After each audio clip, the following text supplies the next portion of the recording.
Liepos 3 dieną Vilniečiai ir miesto svečiai jau džiaugiasi spalvinga Vingio parko estrada. Tarptautinio socialinio projekto Let's Color iniciatyva pirmą kartą Baltijos šalyse buvo įgyvendintas viešo objekto atnaujinimas. Vilniečių pamėgta Vingio parko estrada sutvisko Lietuvos vėliavos spalvomis.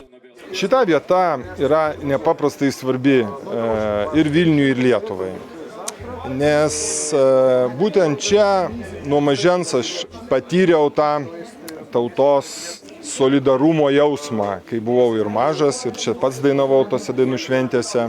Ir tada, kai čia rinkomės Sąjūdžio mitinguose, ir tada, kai buvo nepriklausoma Lietuvoje jau tos didžiosios dainų šventės, kai suvažiavo iš viso pasaulio lietuviai.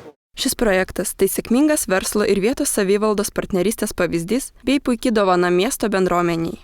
Šita vieta yra lietuviams šventa ir jinai turi būti tokio nuoseklaus dėmesio centre ir dėl to, kad šiandien vėl rūpesčio susilaukė ir buvo išdažyta estrada, tai yra labai gražus dalykas ir labai sveikintina.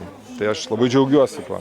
Šventę palydėjo masinis Vilniaus objektų spalvinimas didžiuliuose molbertuose ir pirmoji moksleivių dainų šventės Mūsų vardas Lietuva repeticija, skirta moksleivių dainų festivaliui vyksiančiam Liepos 6-8 dienomis, kuris susilies su Valstybės dienos renginiais.